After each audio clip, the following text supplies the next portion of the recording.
2026 সালের স্কুল ভর্তি লটারি নিয়ে কথা বলবো। প্রথম শ্রেণী থেকে নবম শ্রেণী পর্যন্ত শিক্ষার্থীরা যে স্কুলে ভর্তি হবে সেখানে এখন থাকছে লটারি। এটা কিন্তু এখন না, এটা বিগত বছরগুলো চলে এসেছে এবং চলতি বছরে পরীক্ষার গুঞ্জনের কথা শোনা থাকলো এটা লটারির মাধ্যমেই হবে। আজকে এই ভিডিও একজন শিক্ষার্থী একজন অভিভাবক দেখলে সে খুব সহজেই বুঝতে পারবে যে আসলে স্কুল ভর্তির প্রসেসটা কী হয়।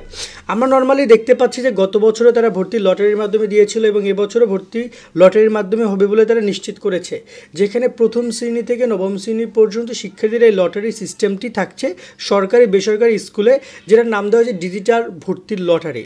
এখন কথা হচ্ছে এই লটারির প্রক্রিয়াটা আসলে কিভাবে পরিচালনা করা হবে এবং এখানে বয়সসীমা কত, আবেদন ফি কত, ক্লাসের সুযোগ কিভাবে থাকবে, প্রতিটি ক্লাসে কতজন আসন সংখ্যা থাকবে এবং আরও যাবতীয় নির্দেশনাগুলো আমরা তুলে ধরছি যেগুলো শিক্ষার্থীর জানা উচিত।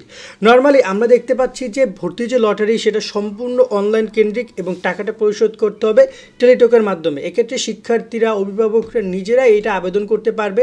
সরকারি যে ওয়েবসাইট রয়েছে সেখানে গিয়ে শুধুমাত্র শিক্ষার্থীর তথ্য দিয়ে অভিভাবকের তথ্য দিয়ে অনায়াসে আবেদন করা যাবে। মানে খুবই সিম্পল একটা প্রসেস, নিজেদের মোবাইল ফোন থেকে করা যাবে। তো এটা নিয়ে কোনো ঘাবড়ানো কোনো কিছু নেই এবং টাকা পরিশোধের ক্ষেত্রে যে কোনো পরিচিত কারো যদি টেলিটক সিম থাকে সেখান থেকে টাকা পরিশোধ করা যাবে। আবেদন ফি নিয়ে আমি প্রথমে একটু ডিসকাশন করি। এটার আবেদন ফি হচ্ছে 110 টাকা করে। রাইট না, আবেদন ফি তারা ধার্য করেছে 110 টাকার বেশি গ্রহণ করতে পারবে না কেউ। আবেদন ফিটা কী করতে হবে, এখানে আবেদন ফি অনলাইনে পূরণ দিতে হবে। আর এখানে আমরা যদি একটা কথা বলি, স্কুল প্রতি যে শাখার বিষয়টা রয়েছে, একটা স্কুলে একটা ক্লাস বা একটা শাখায় সর্বোচ্চ 55 জন শিক্ষার্থীকে কী করা হবে, যুক্ত করা হবে। 55 জন শিক্ষার্থী একটি ক্লাসে ভর্তির সুযোগ পাবে। এবং এখানে যদি আমরা একটা বয়সসীমা নিয়ে একটু ডিসকাশন করি, এখানে বয়সসীমার আমরা যদি দেখতে চাই একটা একটা করে বয়সসীমা, এখানে প্রথম শ্রেণীর যে বয়সসীমা সেটা হচ্ছে 5 থেকে 7 বছর, দ্বিতীয় শ্রেণীর হচ্ছে 6 থেকে 8 বছর, তৃতীয় শ্রেণী হচ্ছে 7 থেকে 9 বছর, চতুর্থ শ্রেণী হচ্ছে 8 থেকে 10 বছর, পঞ্চম শ্রেণী হচ্ছে 9 থেকে 11 বছর। এবং এখানে যদি আমরা দেখি দশম শ্রেণী ষষ্ঠ শ্রেণী হচ্ছে 10 থেকে 12 বছর, সপ্তম শ্রেণী হচ্ছে 11 থেকে 13 বছর, অষ্টম শ্রেণী হচ্ছে 12 থেকে 14 বছর এবং নবম শ্রেণী হচ্ছে 13 থেকে 15 বছর। অর্থাৎ এই শিক্ষার্থীরা এখানে আবেদন করারও সুযোগ পাচ্ছে। এবার আসি যে আবেদন করতে কী কী তথ্যগুলো লাগবে সেটা। আবেদন কিন্তু অনলাইনে যেভাবে করতে হয়, যেখানে শিক্ষার্থীর নাম লাগবে, অবশ্যই তার জন্ম নিবন্ধন নাম্বার লাগবে, অনলাইন জন্ম নিবন্ধন যে সনদ রয়েছে তার নাম্বার, পিতা মাতার এনআইডি কার্ড নাম্বার, কারণ আবেদনের সময় সে তথ্য দিতে হবে, মোবাইল নাম্বার, একটা সচল মোবাইল নাম্বার দিতে হবে, কারণ পরবর্তীতে কোনো সমস্যা হলে সেই সচল মোবাইল নাম্বারের মাধ্যমে সেই সমস্যার সমাধান করতে হবে, এবং শিক্ষার্থীর ঠিকানা, বর্তমান এবং স্থায়ী ঠিকানা এক হইলে এক দিতে হবে, যদি আলাদা হয় তাহলে দুইটা আলাদা আলাদা ঠিকানা দিতে হবে। শিক্ষার্থী পূর্বে স্কুলের নাম, অর্থাৎ সে কোথায় পড়াশোনা করেছে, যেমন যদি সে 2-3 হয়, মানে সে প্রথম শ্রেণী থেকে যদি এর আগে কোনো শ্রেণী হয় ক্লাস 2 থেকে নবম শ্রেণী পর্যন্ত, সেক্ষেত্রে যদি তার আগে কোনো স্কুলে ছিল সেই স্কুলের নাম যদি থাকে সেটা দিতে হবে। এরকম বেসিক কিছু ইনফরমেশন দিয়ে শিক্ষার্থীকে অনলাইন আবেদন করতে হবে। এবার আসি আবেদন কবে শুরু হবে এবং এই প্রসঙ্গে আলোচনা করা। আবেদন এখন পর্যন্ত কোনো প্রকার ওরকমভাবে বিজ্ঞপ্তি দেয়নি, যতটুকু আমরা দেখেছি বিজ্ঞপ্তি তারা খুব শীঘ্রই দিয়ে দিবে। এবং এখানে একটা বিষয় শিওর যে আবেদন মানে এখানে বার্ষিক পরীক্ষা শেষ হওয়ার পরে আবেদন শুরু হবে। বার্ষিক পরীক্ষা শেষ হওয়ার পরে আবেদন শুরু হবে, যেখানে শিক্ষার্থীরা অনলাইনের মাধ্যমে রেজিস্ট্রেশন করে আবেদন করবে। এবং আমরা দেখতে পাচ্ছি সরকারি বেসরকারি স্কুলগুলোতে একই সময় আবেদন চলবে।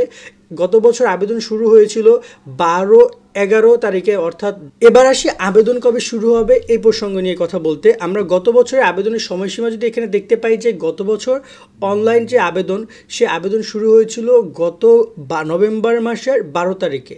অর্থাৎ এই বছরের সম্ভাবনা রয়েছে নভেম্বর মাসের দিকেই মাঝামাঝি সময় তাদের আবেদন শুরু করে দিবে অনলাইনে। অর্থাৎ বার্ষিক পরীক্ষার মধ্যেই কিন্তু শিক্ষার্থীরা এই আবেদন চলবে এবং এই আবেদন শেষ হবে নভেম্বর মাসের শেষের দিকে। অর্থাৎ গত বছর শেষ হয়েছিল 30 নভেম্বর, এবছর এরকমই 30 নভেম্বরের দিকে আবেদন শেষ হয়ে যাবে। অর্থাৎ নভেম্বর মাসে শেষার্ধে আবেদন কার্যক্রমটা চলবে, অনলাইনের মাধ্যমে শিক্ষার্থীরা আবেদন করবে। অনলাইনে কিভাবে আবেদন করতে হয় এই প্রসেসটা আমরা শিক্ষার্থীদেরকে অনলাইনের মাধ্যমে দেখিয়ে দিব। খুব শীঘ্রই আবেদন করার নিয়ম নিয়ে ভিডিও আসবে যখনই আবেদন শুরু হবে। এক্ষেত্রে কারা কারা এই ভিডিওগুলো চান আমাদেরকে কমেন্ট করে জানান। বেশি বেশি কমেন্ট আসলে আমরা আগ্রহ পাবো এই নিয়ে কাজ করার। এরপরে রেজাল্ট প্রকাশ নিয়ে যদি কথা বলি, রেজাল্ট প্রকাশে ওরকমভাবে কোনো ডেট এখন পর্যন্ত অ্যানাউন্সমেন্ট না করলেও আমরা দেখতে পাই ডিসেম্বর মাসের শেষার্ধে বা মাঝামাঝি সময়ে এই রেজাল্টটা প্রকাশ করে থাকে শিক্ষা মন্ত্রণালয়। লটারির মাধ্যমে একটা অনুষ্ঠানের মাধ্যমে তারা এই রেজাল্টটা প্রকাশ করে এবং রেজাল্ট দেখার প্রসেসও খুবই সহজ। আবেদন করলে একটি তথ্য পাবে শিক্ষার্থী আবেদন আইডি, সেটা দিয়ে খুব সহজে সে কোথায় চান্স পেয়েছে, কোন স্কুল তার এসেছে, সব কিছু সে খুব সহজেই দেখতে পারবে। এবং এই সম্পূর্ণ প্রসেসটা অনলাইনে ঘাবড়ানোর কোনো কিছু নেই, খুব ইজিলি সব কিছু শিক্ষার্থীরা করতে পারবে, নিজেরাই বা অভিভাবকরা নিজেরাই এই আবেদনের কার্যক্রম সম্পন্ন করতে পারবে। তারপর যদি কোনো কিছু দরকার হয় আমরা চেষ্টা করব শিক্ষার্থী অভিভাবকদের এই ভর্তি কার্যক্রমে সহযোগিতা করার। তো আজকের মতো ভিডিওটা আমরা এখানে শেষ করছি। ভর্তির নিয়মগুলো নিয়ে আমরা ডিসকাশন করবো সামনে বিজ্ঞপ্তি প্রকাশ হলে। সকল অনেক অনেক ভালো থাকবেন। আল্লাহ হাফেজ।